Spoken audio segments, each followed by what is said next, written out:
Bem, a mudança, a grande transformação do leste europeu se deu a partir daí. Por quê?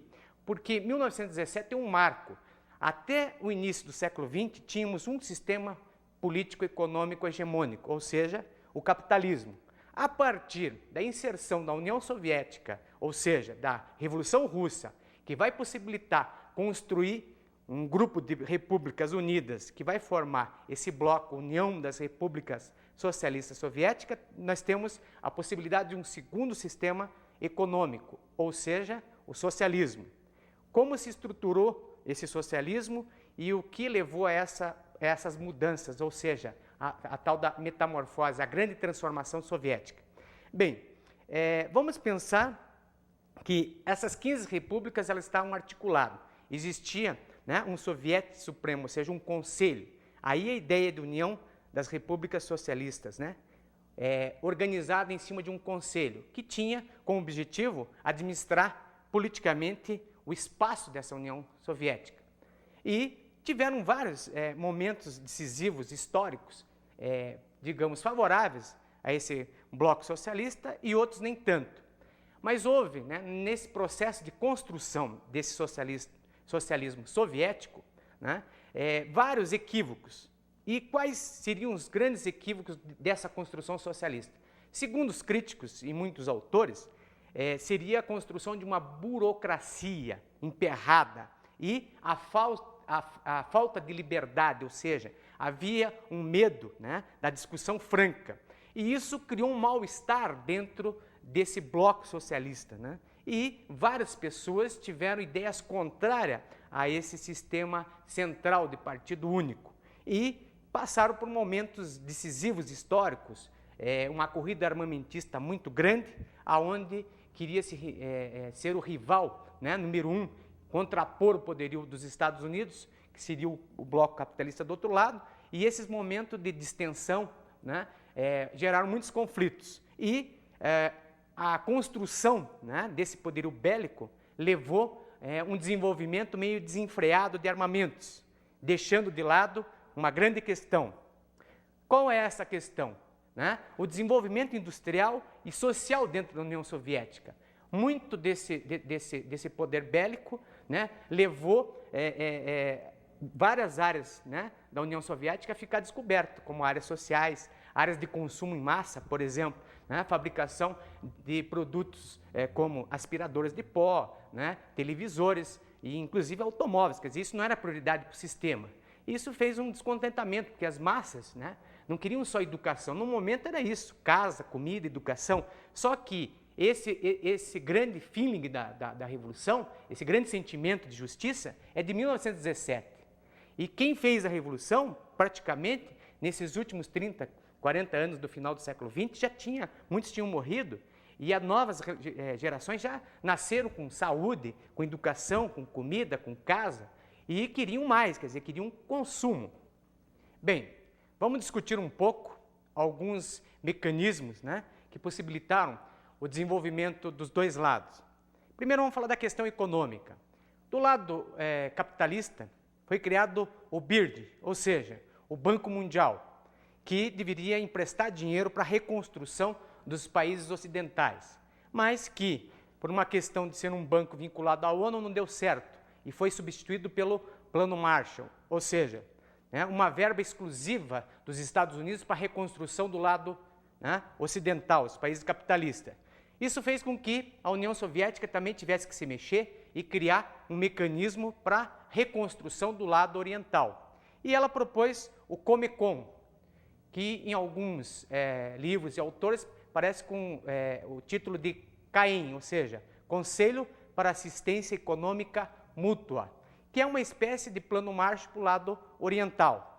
Então ficou mais ou menos, né, um lado buscava um desenvolvimento X, o outro corria atrás. Isso do lado econômico.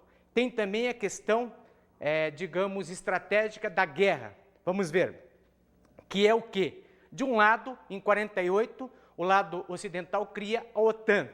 Por outro lado, o lado oriental cria, logo a seguir, em 55, o Pacto de Varsóvia. Então, sempre foi isso, né?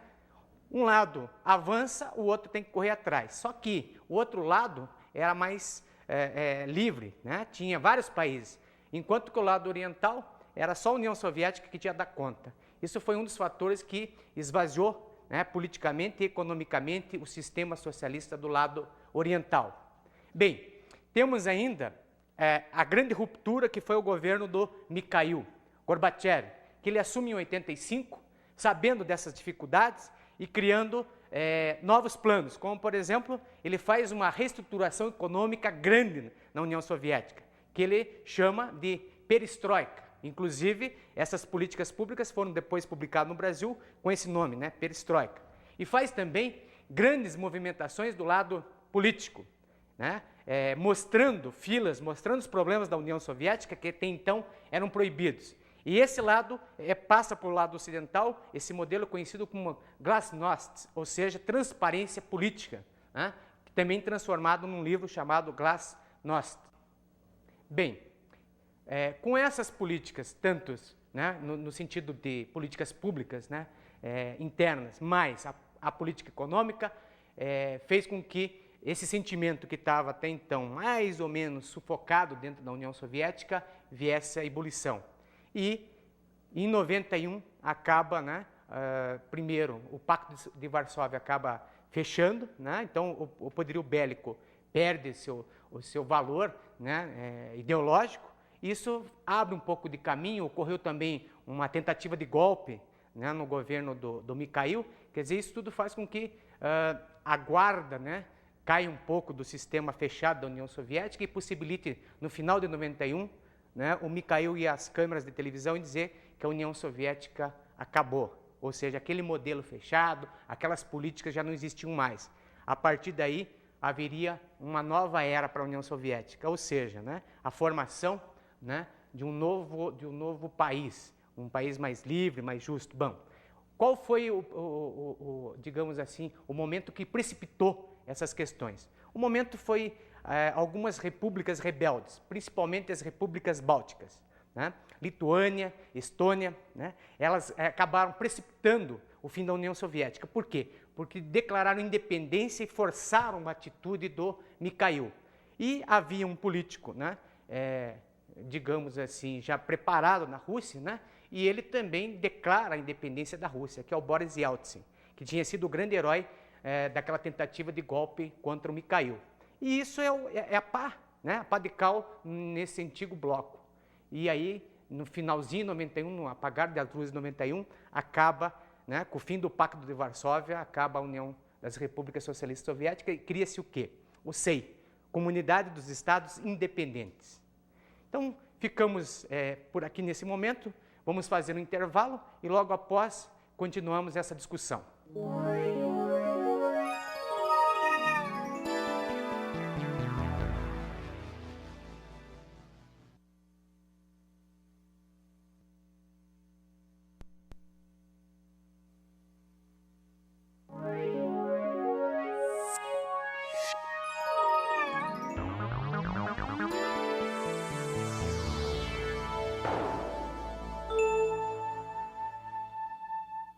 Bem, agora vamos dar início à segunda parte, que é o quê?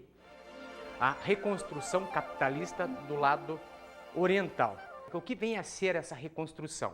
Para isso, separamos um trecho, que você vai ver agora, né, do filme Apocalipse Now, ou seja, é um filme que retrata a Guerra do Vietnã, só que aqui está sendo utilizado como uma metáfora. Ele representa um ataque, né, de surpresa de helicópteros, né? E o que nós gostaríamos é que, ao som da música, né, Cavalgada das Valquírias, que você percebesse que a ideia é essa, né? Quer dizer, o leste europeu parece uma carniça, parece uma presa, né? E agora vai vir o quê? Um ataque, né, capitalista para esse lado. Ou seja, o abutre vai baixar, ou a águia, né? A grande águia vai baixar. Então vamos ver como é que fica essa metáfora, vamos fazer uma discussão e tentar mostrar essa reconstrução capitalista para vocês do leste europeu.